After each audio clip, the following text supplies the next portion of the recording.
I've just disembarked a cruise that I would not choose to repeat, and this is the first time I've ever said that.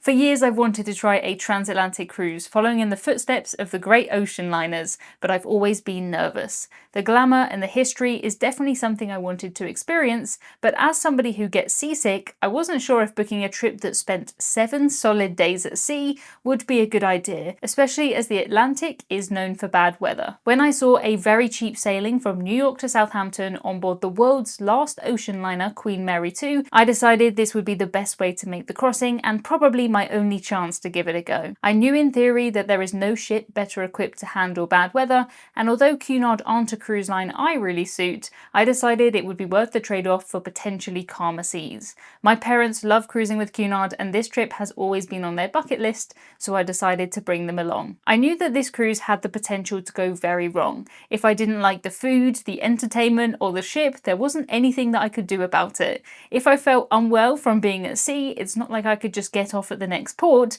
because the next port would be thousands of miles away. We would end up having some of the worst luck, but I didn't know that when we pulled up to board the ship at the Brooklyn terminal in New York. We boarded the ship a couple of hours later than our given embarkation time because of a norovirus outbreak on board the cruise before ours. The CDC reported that 12% of guests had reported symptoms, so they were doing a deep clean. Norovirus on cruise ships is actually pretty rare, but as the ship can hold 2,700 guests, it isn't surprising that some people get ill, especially in the winter. That is just the downside of hanging out with other humans. Embarkation itself took around 30 minutes, and it was a relief to finally be stepping on board. When we embarked the ship, we headed into the main atrium area. This is an incredibly grand space, and the Cunard staff were dressed amazingly in their iconic red outfits. The atrium is split over multiple levels, and one of these little windows up here actually belonged to my cabin. In the atrium there was a piano, some seating, and fresh flowers. Cunard definitely are on the premium end of cruising, and it's the little touches like that that do make it feel more luxurious. I definitely hadn't paid a luxury cruise line price for this cruise, but more about that later. The Queen Mary 2 was originally launched in 2004, which does make her pretty old by cruise ship standards. I'd read a lot of reviews before this cruise about the ship being run down or worn out, so I hoped that that wouldn't be the case. I certainly couldn't see any evidence of it here, I just love these bright carpets. There were a few things that I really wanted to do on this cruise. I wanted to go to afternoon tea, to watch the band play in the ballroom, I was hoping to go to a few lectures, maybe go to the planetarium, and my ultimate goal was to see a dog. The Queen Mary 2 is the only ship in the world where you can bring your pets on board. This ship has completed this route over 400 times, and we were basically recreating the Titanic's route, but in a reverse order. In many ways, this ship is very different to the Titanic, but it is the closest you can get to the Titanic experience in the modern day.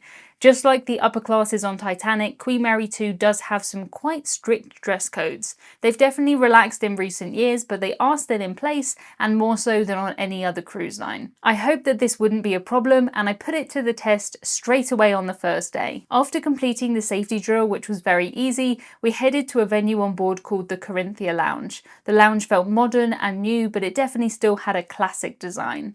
In here, we would often do things like trivia, we might listen to live music. On the first day though, I was here for one thing and one thing only, and that was donuts. They do serve food in here for lunch, which was always really good, and they serve afternoon tea too. The Pepsi came by the pint, which was amazing, as I bought a soda package pre-cruise. That meant that I could have unlimited soda at any point. I don't think I got as good value out of it as I normally would, just because of the rough seas, but still for £12 a day, it definitely was the right decision for me. Not having to think about a drinks bill at all was really lovely. We made a decision at this point, which is probably different from most other people on the ship. Cunard cruises are all about dressing up for dinner, the dress codes apply ship-wide, and it's something that the guests enjoy a lot. I'm not really a fan of dress codes or formal nights, but I figured it would be fine. It's not as if I wouldn't have enough time on this cruise to get changed for dinner. On this first night, we decided that we didn't want to get changed. We were sailing away from New York, and I knew that I couldn't miss that sail away. I didn't really fancy hanging around outside in my formal wear, and honestly, I just couldn't be bothered, and I think that that in itself is a valid reason. It was freezing out on deck, but I did warm up my hands in the hot tub, which was lovely. I've sailed out of New York before with Norwegian Cruise Line and Carnival, carnival, and this was a very different experience. On those two American cruise lines, there was such a big party, everyone was dancing and cheering as we sailed away. This was much more relaxed. I knew that there were places that I could go and there were things that I could do without getting changed. It was not a formal night, but even on the other nights on a Cunard cruise, they're called smart nights, and the dress codes are more strict than my regular day clothes. I thought it would be a good test on this first day though, to see how my evenings would go if I didn't want to get changed. We decided to order room service in my parents' cabin, which was a great idea. We boarded too late for lunch because of the extra cleaning, so we were pretty hungry. I had a burger and a chocolate brownie, which was fantastic. It came quickly, and because my parents had a balcony cabin, we had plenty of space. I'm not sure that I would have ordered the room service to my inside cabin, that would not have been so much fun, but it is a real treat that room service is included. On most cruise lines now, there is some sort of fee for that. This is one of those more luxurious touches that would become apparent as the cruise went on. As we sailed away from New York, I started to think about something. I knew that we would be passing through 5 different time zones on this cruise, but I had no idea how that would work. Usually, if you pass through different time zones on a cruise, at night you will just put your clocks backwards or forward. I assumed that that would be the same, but I saw on the daily schedule that that would not be the case. At 12 p.m. we would just be flying forwards to 1 p.m. There would be no time between 12 and 1. That meant that I wouldn't miss any sleep and that lunch would just come an hour earlier, which sounded great to me. Because we hadn't got changed, we decided to go to one of the venues on board where the dress code isn't enforced, the pub. Guests not dressing up are also welcome in the buffet. I'm pretty sure that the dress code is enforced in the theatre because it wasn't on the okay list. I'm sure it would have been fine to go there, but I don't like to break the rules, and I knew that we would be on board for such a long time that I would have plenty of time to see the shows. That was if I could even find the theatre. On Cunard's website it says she isn't hard to get around, and this is the biggest lie ever. I've been on 74 cruises and there is no ship in the world more complicated than Queen Mary 2. Why does she have such a weird layout? It's because she's an ocean liner, the last of her kind. On most cruise ships, the theatre is right at the front, the big dining rooms are right at the back, and everything else like the bars and the casino, they're all in the middle. On Queen Mary 2 though, they put all the important parts down in the middle of the ship because the movement is less there. Even the buffet is down in the middle, which is pretty unheard of on cruise ships. It made her layout quirky, but I would be so grateful for this as the cruise went on when we hit bad weather. I can't even imagine if we'd been in these seas on another ship. I don't want to think about it. Queen Mary 2 even has a deck 3L between decks 2 and 3, and that sums up how bizarre she is. We listened to a great Irish duo playing in the pub. The pub itself was really quite busy with quite a few people standing at the back because they couldn't get a seat.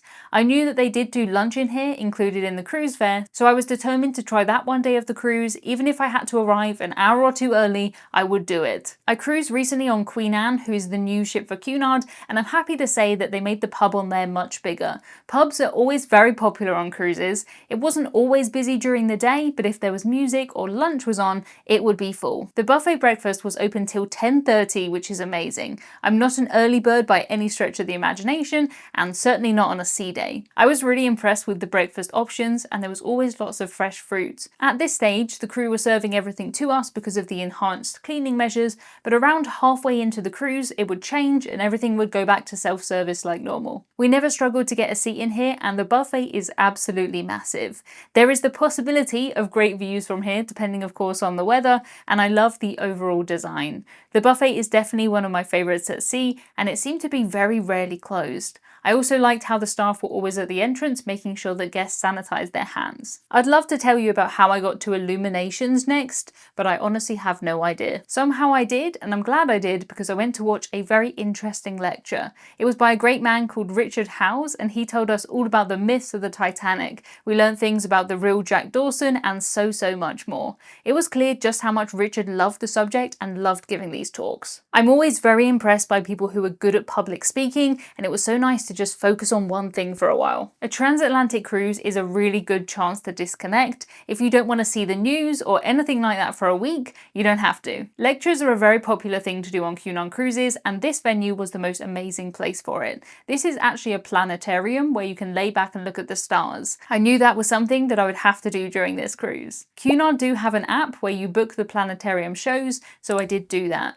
Nothing else on board required booking, so I didn't really use the app a whole lot. I used it occasionally to check the daily schedule, and I used it to see how much money I'd spend on my onboard account. I booked this cruise because it was very cheap, so I wasn't planning on spending a lot extra on board. During one of the lectures about the Tudors, I actually entered a competition to win a book. I love history and I love the Tudors, so I found that very interesting. Thank you to Caroline Lloyd for picking my name out of that hat. My mum had to collect my prize for me because I was in bed feeling seasick, but more about that later. Winning the book was so much fun, so I've decided in this video I'm going to give away a copy of my latest book, Captain Hudson's Brilliant Cruise to the Caribbean. I'm going to give that to the person whose YouTube comment has the most likes. Usually the most liked comments are something funny, so please give it your best shot. The whole series is available on Amazon now. At this point of the cruise, all was well with the weather. It wasn't nice by any stretch of the imagination, but the ship wasn't rocking around. It felt totally fine. We were able to walk around the outside decks, and we went for a stroll on the promenade deck. Later in the cruise, we would see snow here, but for now, all was fine. Queen Mary 2's promenade deck goes all the way around the ship, and there's even an area at the front where you can stand and you can look up at the ship. Areas like this are usually reserved for the crew, so that was very interesting. There's also spare propellers here too, which are absolutely giant. Up on the top deck, there's an inside pool area, and there are 2 pools at the back. Looking at this tiny model, you can really see that aft layout. I imagine that this would be the most amazing area if it was sunny. This really is a cruise ship feature that isn't common on cruise ships anymore, but I like it. I did manage to find the kennels up on the top deck, but you can only go in there if you have a pet staying there. I'd left my dog Rolo at home with my cat Hudson. The kennels on board can hold up to 24 pets, and you buy them a ticket in the same way as you would a human. I paid such a good price for this cruise that it would have been more expensive for me to make the crossing if I was a cat instead of a human. The kennels are much more limited than cruise cabins though, and they often sell out very far in advance. I didn't see any dogs at this point, but I did see a lamppost for the British dogs and a fire hydrant for the American dogs. I assume that they can use whatever one they want. It's not like they have to stick to their assigned posts. On Queen Mary 2, there is a mix of fixed dining and more flexible dining. We had a table booked every day for 6 p.m. and it was in the most amazing grand restaurant. This is everything I love about cruise ship restaurants. I love the windows, I love the art, I love it all. There is another main dining room on board for guests who are staying in the more luxurious area called Queen's Grill, but I think this restaurant for just the regular passengers is actually nicer. Dinner usually took around an hour and a half, and we never had any complaints about the food, unlike one lady who left this comment on Cruise Critic. She said the food was absolutely abysmal, not fit for human consumption, tasteless, vile, overcooked, small portions, and worse. I would really like to go to this lady's house to see what she's having for dinner, because it certainly wasn't the best food I've ever had anywhere ever, but none of us ever had any problems with it. It was all good. I personally think I preferred the actual food choices in the buffet, but being waited on and things like getting fresh bread at the start and getting chocolates at the end, that's lovely. The Britannia restaurant is actually named after Cunard's first ship Britannia, and Britannia was so small that she could fit into this restaurant, which is crazy to think about. That's a fact that I learned from my fabulous friend Chris, who lectures on maritime history on board Cunard ships. Every time when I was on this cruise, and I would call it a cruise, I could hear Chris in my head saying something like, "Ah, Emma, have I taught you nothing? The Queen Mary 2 does not do transatlantic cruises. She does transatlantic crossings." And yes, technically that is absolutely true. I accept it. There is nothing about cruising with Cunard that Chris doesn't know, so please make sure you're subscribed to him. See, I did do it again. I called it a cruise, but to be fair, this is Emma Cruises. This is not Emma Voyages. We headed to the theatre next and we watched a show called Let's Dance. It was bright and colourful. The dancers and the singers, they were incredibly talented. It was what I was expecting from Cunard's theatre entertainment. It was something that could cater to people of all ages. We watched a couple more shows in here as the cruise went on. The theatre itself is very impressive. It's split over 2 levels and it does feel very grand. The newer Cunard ship Queen Anne has the longest theatre I have ever seen, but this one seemed like a normal length. What a weird sentence. When I left the theatre, I noticed something that nobody likes to see on a cruise ship, and that is sick bags by the elevator. These are actually pretty common to see, as I'm sure the cruise line always thinks that it's better safe than sorry, but I don't like seeing them when these little holders are empty. That means people have taken them. The next day in the captain's daily announcement, he explained that there was a storm that we would be going a little bit south to try and avoid. He said that he would try and keep the ship as comfortable as possible, which I appreciated, but it does sound a little scary. Cruise ships always try and avoid bad weather if they can, but because we had no ports, it's not as if we could just cancel one and change the route. We were also making the crossing in just 8 days, so we couldn't really delay that. I was looking at the maps of the wave height and the wind every single day of this cruise, and I watched as our ship headed straight into this red storm. Only one day of our cruise was classified as rough, but that's because every other day was higher than rough on the scale. Every day the captain kept us up to date with our progress and the weather, which was much appreciated. This announcement always happened at 12 when on most days we would time travel forward to 1 p.m. He would tell us if we would be time traveling or not that day because we did have 5 time zones and 8 days on board. It was also mentioned in the daily schedule and in the app. I've been asked quite a lot why I didn't do this cruise the other way around to gain 5 hours instead of losing them, but to be honest, I really love the idea of getting home and not having any jet lag. The flights were also cheaper going across and cruising back, so that just confirmed to me which way I would go. I was really hoping that I wouldn't feel too unwell. I do get seasick on occasion, and there were just so many things that I wanted to do on this cruise. I couldn't take a Cunard cruise without going to afternoon tea, for example. That would just be crazy. I wanted to see the big band play, maybe go to an exercise class, and not forgetting the most important goal, I wanted to see a dog. As the seas got rougher, the outside decks were closed. Because I had an inside cabin, when they closed off the outside decks, that meant that I had no way to get fresh air. It is weird being in a ship and not feeling fresh air for a couple of days. The priority of the ship has got to be everybody's safety though, and with these winds, it just wasn't safe to go outside. I was so happy to find sausage rolls and digestive biscuits in the buffet. I tried to eat little and often to avoid making myself feel unwell. My favourite snack of all was putting marshmallows on the fruit bowls. You can tell it's a good fruit bowl too because it even has strawberries and kiwis. On some cruise lines you'll just get melon, and more melon. I think the marshmallows were meant to go on the ice cream, but I really enjoyed it this way. Your Britishism of the week is a digestive biscuit. A digestive biscuit is a biscuit that is normally enjoyed with a cup of tea. Some people do dunk the biscuits into the tea. I don't do that. I don't like soggy biscuits, but I do like biscuits of every single kind. Apart from coconut biscuits. I don't like coconut. Biscuits, of course, being what you guys in the US would probably call a cookie, not to be confused with what we call a cookie though. My cabin was on deck 6, which meant that I was just one down from the buffet.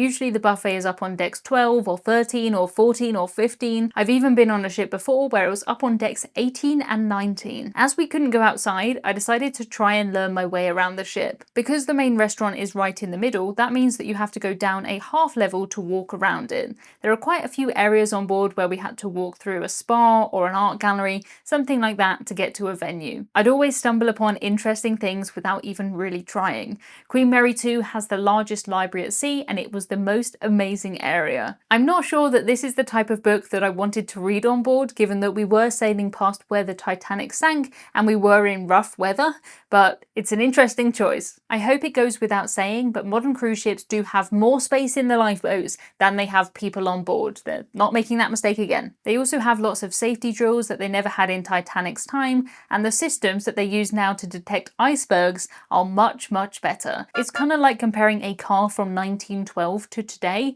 You just wouldn't do it. Titanic didn't have great stabilizers though, and I can't even imagine how rough it must have felt. I would be sick for sure. When we were allowed outside again, I did walk around the promenade deck, usually just in a t-shirt because that made me feel a little bit less sick. That really cold air, it helped. I love how I have my Japan t-shirt on here. That is definitely a place that I would have rather been. This is the first cruise that I've ever taken where if you offered me a chance to get off on day 4 or day 5, I would have taken it, honestly. We're in the middle of the sea though, so that was not an option. You can see on my face here that I'm not loving it. The horizon going up and going down over and over again is something that makes me feel quite unwell, even now looking at it. Wandering around the ship, it felt as though I was drunk or I had some sort of superpowers. You would be walking up the stairs and for 1 second you would feel really light and then you would feel really heavy.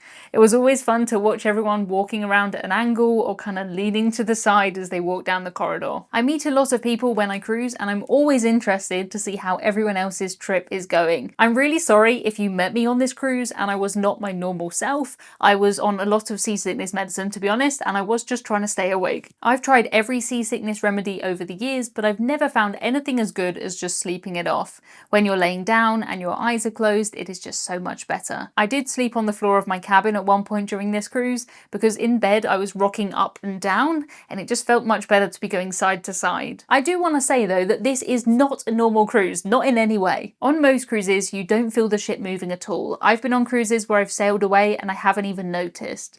You can play pool, it's not like the ball is going to roll. They have ice skating shows and all kinds of entertainment that you wouldn't be able to do if the ship was rocking. I chose to cruise through the Atlantic Ocean in January. Bad weather was always a risk, and I am glad that I took it. There was a massive difference between the movement in my cabin in the middle of deck 6 and my parents' cabin at the front of deck 11. My dad is the one who gave me the seasickness gene, if that is a thing, so he spent some time in my room just for the chance to lay down and to not feel the movement as much. The only time that the entertainment was changed on this cruise was when one of the lecturers had to cancel because she was feeling seasick. Apart from that, it was business as usual on board the ship. My mum and my brother, they don't ever get travel sick at all, and I am incredibly envious of that.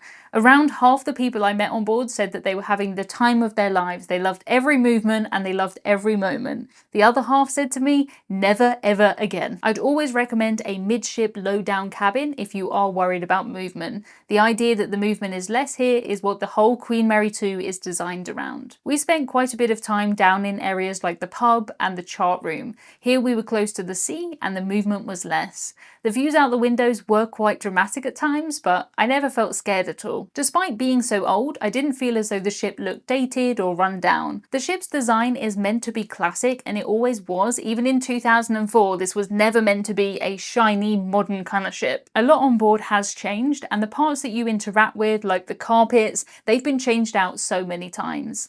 When the ship was launched, guests could smoke pretty much anywhere, but now that is limited to the smoking areas. Guests used to be able to smoke in their cabins too, if you can believe it. That's why there is an ashtray in the bathroom in the cabin. And yes, this is an ashtray, it is not a soap dish. You can see the cigarette indents here, and you can even buy this exact ashtray online still. The rough seas did make a few things harder, but I figured I might as well give it a go. If I did feel unwell, I could just go back to the cabin, and that was no problem. One that was particularly hard was an exercise class. I don't have the best balance in the world anyway, but when you're on a ship and you're moving slightly, it makes it even more tricky. Probably makes it a better workout. I'm so glad that we got up early and we went to that exercise class though. It was great fun and it was really nice to be up and moving around. Up until this point, I hadn't really done a lot. I'd walked around the promenade deck over and over again when it was open, but I wasn't used to being on a ship for this long. In the past, I've avoided booking any cruise that has more than 2 sea days in a row, so the jump from 2 to 7 was quite a lot. I imagine it would be very different if we did have glorious blue skies and calm seas, but I was feeling a little bit of cabin fever. Yes, I probably could have gone to the gym, and no, I did not. After the class, I went to the buffet to get some eggs for breakfast, and because the table was a little bit wet, my eggs actually slid. I didn't record it the first time, but this is the second time that it did it. These eggs were kind of a representation of what my insides felt like. I felt wobbly. I did manage to get to afternoon tea later in the cruise, and I'm so glad that I did. It's such a grand affair, and you get served tea, sandwiches, cakes, and scones, all while classical music is playing. Afternoon tea is held in the Queen's Room, which is the most grand venue. It's also one of the trickiest places to get to on the ship, but it seemed as though most people did figure it out. Here they would have a lot of dancing, and the big band would play. They do even have dance hosts on board who are there just to dance with the guests. The service was always good and we never had to wait very long to get a drink. It was lovely to see everybody dressed up, and we came back here again for the masquerade ball. On Cunard cruises there are 2 formal nights per week and they have dress code themes. I have heard a few rumours about Cunard getting rid of these themes and just going back to regular formal nights. I hope that that's not true. I think that that would be a shame because it doesn't cost Cunard anything to do this and everyone seemed to have a lot of fun. Maybe we need to suggest some new themes for them, so let me know in the comments. Our first was black and white night and the second was masquerade. I'd borrowed my mask from a couple of friends and I'd listened to the jingle bells jingling in my cabin for a couple of days. It was great to finally be able to wear that mask.